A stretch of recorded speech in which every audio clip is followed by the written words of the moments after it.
मंत्र इकलौता मंत्र है जिस मंत्र से 83,99,999 मंत्रों की उत्पत्ति हुई है।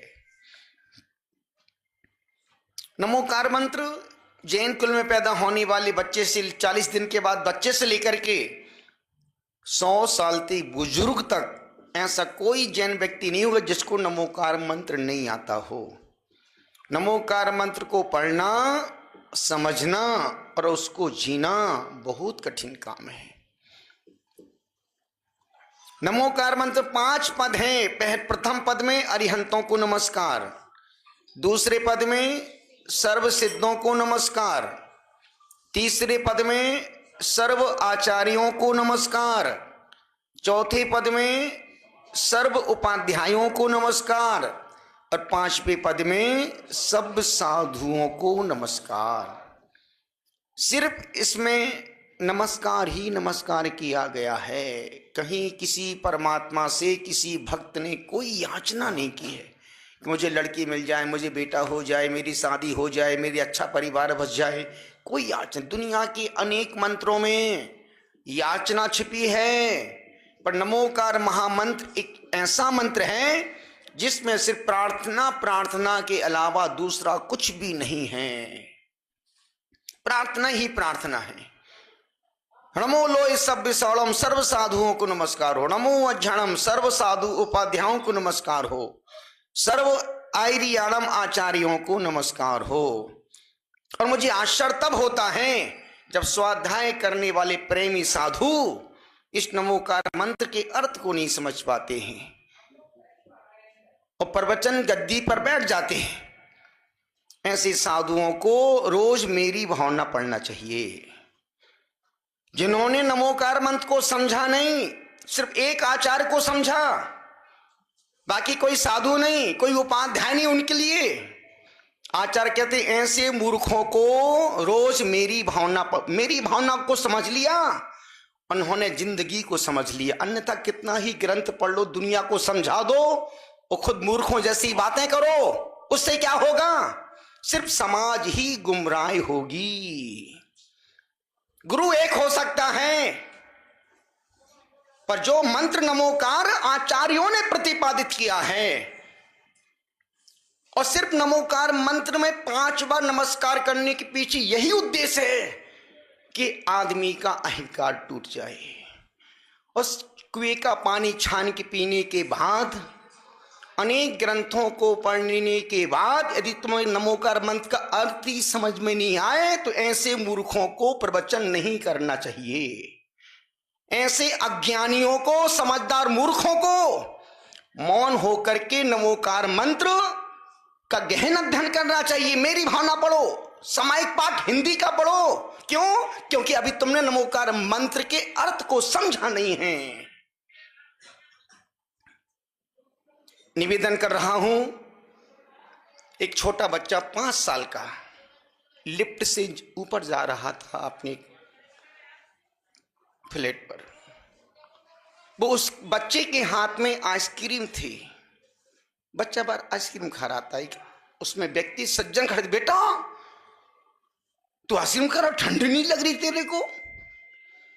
उस बच्चे ने कहा, अंकल मेरी दादी माँ 103 साल की है।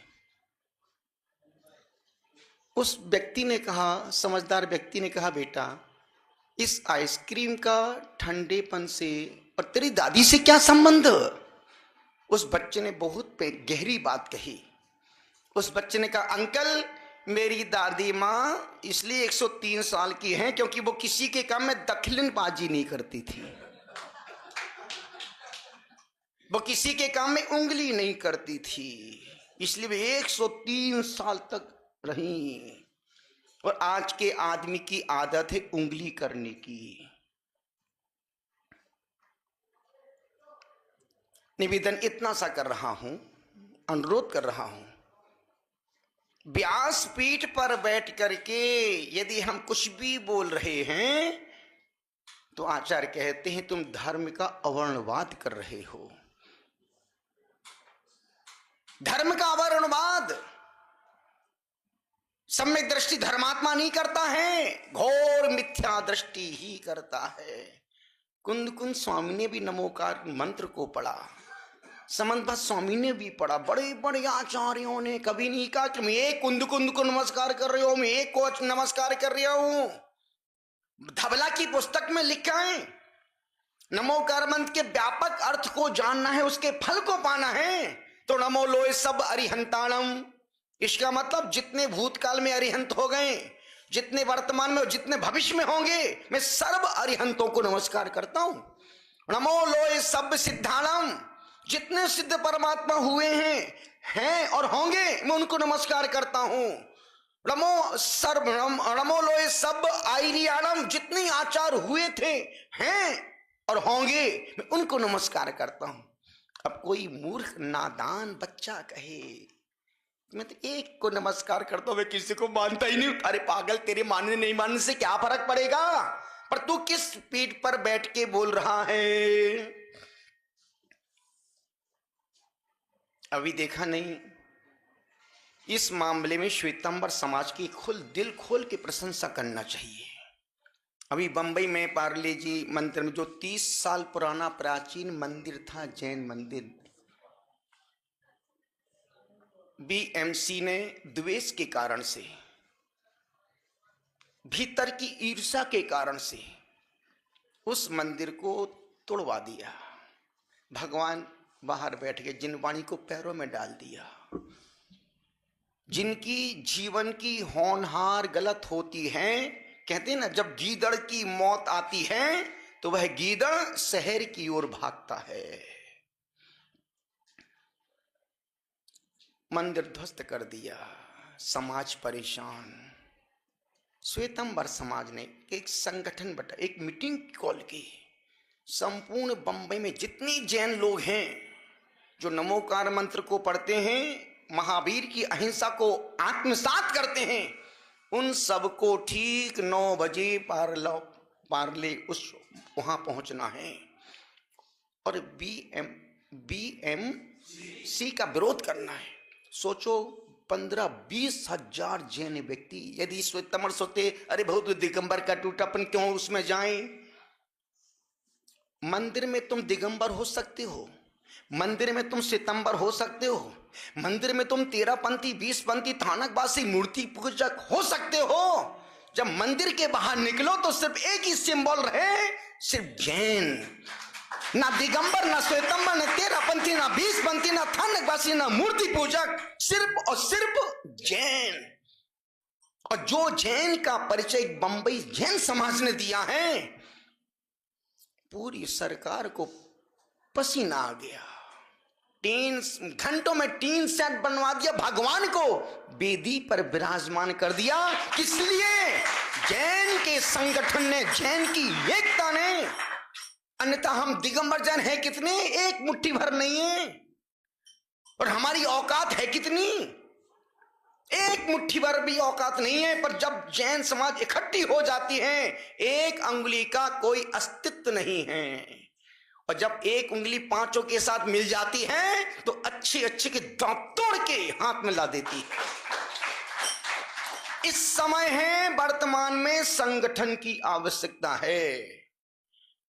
यदि हम संगठित हैं, एकजुट हैं, तो अच्छे अच्छों को अपन पानी पिला सकते हैं। और हम खुद घर में ही बिखर रहे हैं। पर मुझे बड़ा आश्चर्य होता है, एक कुएं का पानी छान के पीने वाले लोग जो मेंढकों जैसी टर्र टर्र करते हैं। कैसा तू जैन आदमी है, कैसा तू जैन साधु है, कैसा तू स्वाध्याय करता, इतने वर्षों का तुम स्वाध्याय में तुम इतनी समझाएं कि सिर्फ नमोकार मंत्र में एक ही आचार्य को नमस्कार किया गया है, जो मेरे गुरु हैं उनको, बाकी सबका तिरस्कार किया गया है। हम खुद अपने घर में ही आग लगा रहे हैं। अभी देखो ना, इंदौर में इतना बड़ा महोत्सव, जैन समाज का सबसे बड़ा महोत्सव होने जा रहा है इस सदी का, भगवान महावीर स्वामी के बाद।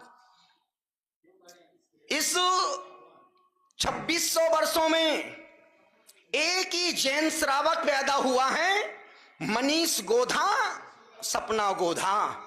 जिस एक अदना से व्यक्ति ने, जिसकी उम्र कोई 50-60 साल नहीं है, 35-40-42 साल के उन दो दंपतियों ने करोड़ों रुपए खर्च करने का जो जज्बा पैदा किया है, यदि हम उसकी भी अनुमोदना ना कर पाए तो 100 किलो का पत्थर पीठ पे बांध के ऐसे व्यक्तियों को समुद्र में कूद जाना चाहिए।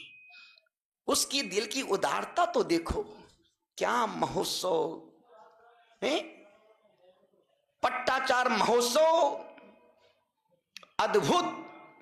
उसके पहले जो सपना गोधा, मनीष गोधा जी ने जो प्रतिष्ठा करवाई थी, अपने समाज में बड़े बड़े भामा साहब बैठे हैं, पर उन संपूर्ण भामा साहब का बाप निकला सपना गोधा और मनीष गोधा।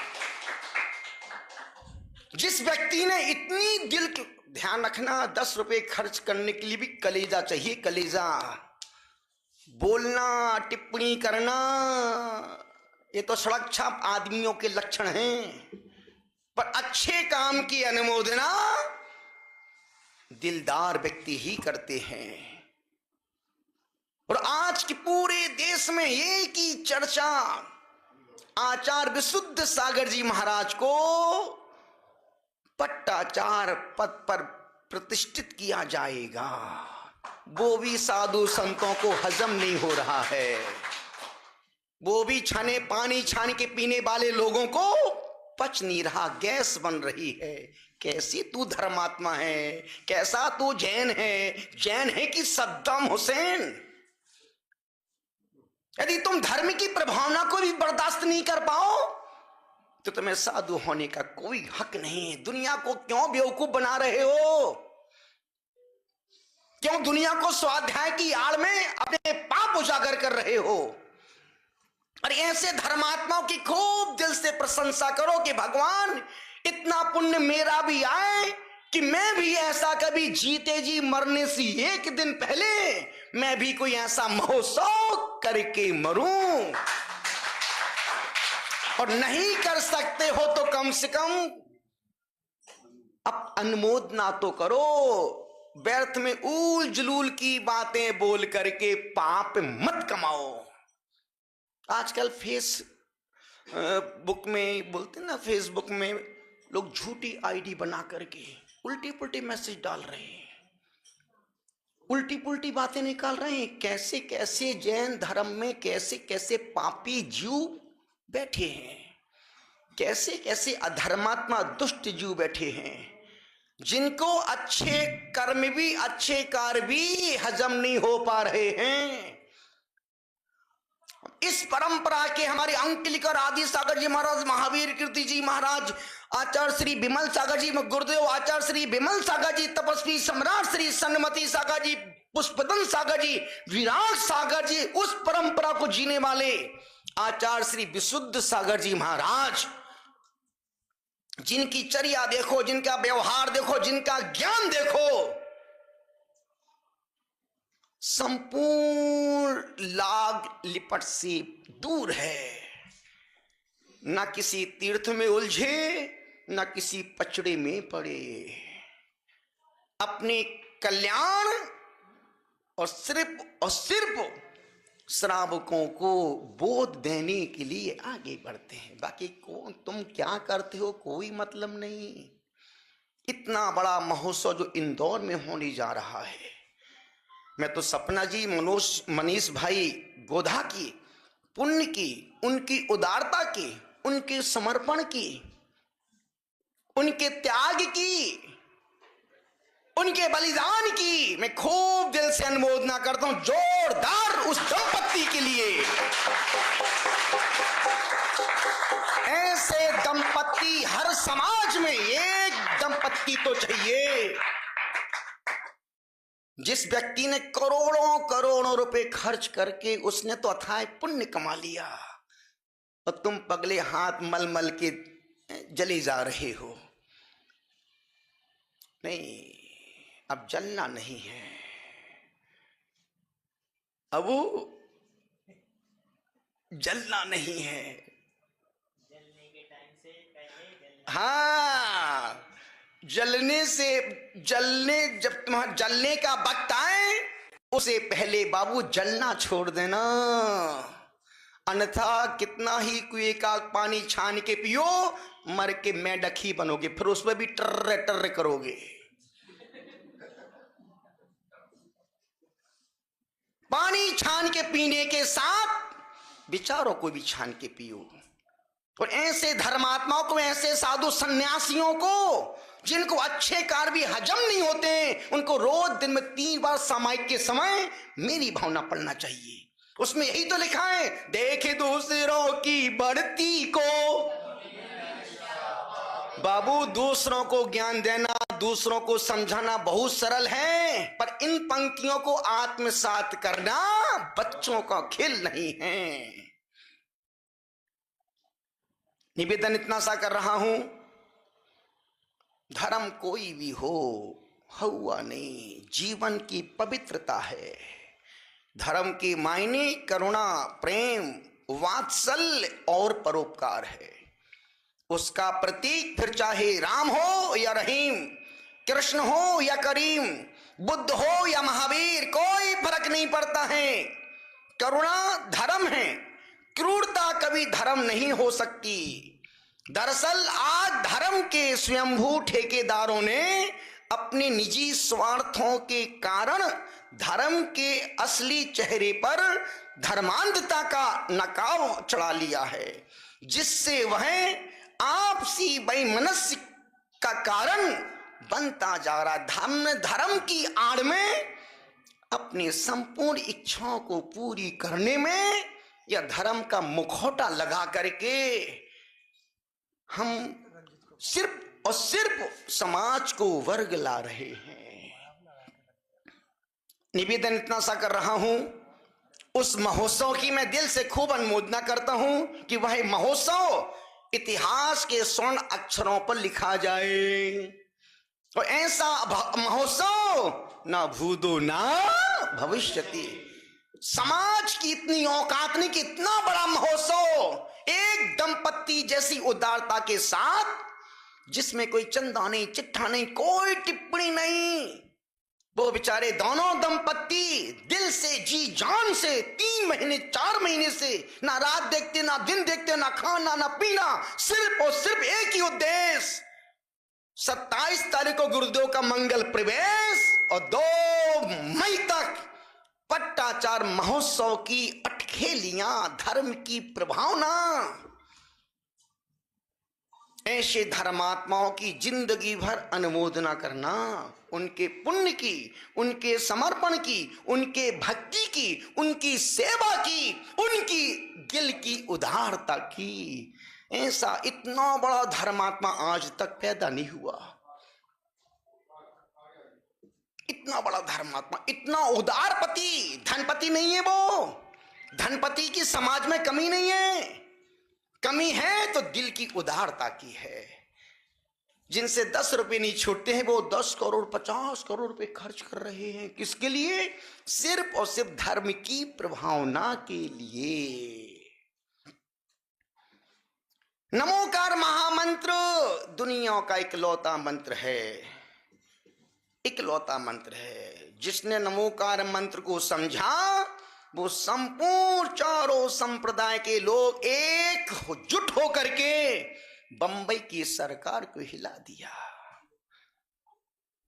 वो रातों रात संपूर्ण व्यवस्थाएं भगवान जी सेटअप में आ गए, जिनवाणी में अलमारी में हो गई, सिर्फ और सिर्फ जैन के संगठन से। अब ये वक्त आपस में टांग खींचने का वक्त नहीं है। अब एक जैनियों को समझना चाहिए, अब कमी खोजने का वक्त नहीं है, टांग खींचने का वक्त नहीं, कमी खोजने का वक्त नहीं है। अब तो साधर्मी को सहयोग देने की आवश्यकता है, मोटिवेट करने की आवश्यकता है। यदि कोई व्रत नियम कर रहा है उसको मोटिवेट करो, उसकी प्रशंसा करो, उसकी अनुमोदना करो। देखो ना, संग में जवान लड़के जो रात में नहीं खाते, रात में पानी नहीं पीते, आलू प्याज लहसुन नहीं खाते हैं, एक बार आके तो देखो अंतर मना के संग में, पूरे बच्चे जो पैदल चलते हैं, पसीना बहाते हैं, आहार देते हैं, सुबह 4 बजे पूजा में उठ के आके बैठ जाते हैं। जो बच्चे अपने घर में माँ बाप की बात नहीं मानते हैं, वो यहां गुरु की आंख से डरते हैं।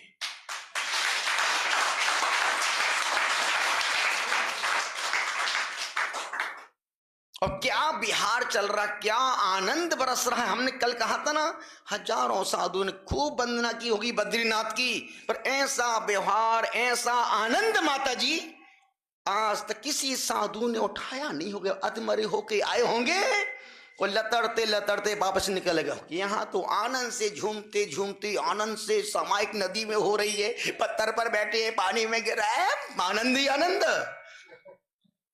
चौका भी आज देखो, तो हमारे श्रवण कुमार जी भी हर चीज में लुकिंग देखते हैं, लोग के साथ देखते, पानी कहाँ, पानी बगल में, नदी के पास में ही। साधु संतों को माता जी का, महाराज जी का हार हुआ है। अष्टमी थी, 5 साधु के उपवास, 3 साधु चर्या में, तो एक को उल्टी हो गई। क्या कर लोगे तुम? निवेदन कर रहा हूं, अनुरोध कर रहा हूं, आके दो धर्म क्या है। सिर्फ स्वाध्याय करके उल्टा पुल्टा बोलने से आदमी ज्ञानी नहीं बनता है बाबू। ज्ञान समझ से आता है, ज्ञान विवेक पूर्वक होता है। बुद्धि की, यदि तुम्हारा ज्ञान स्वाध्याय बुद्धि की खुजलाहट है तो बेकार है।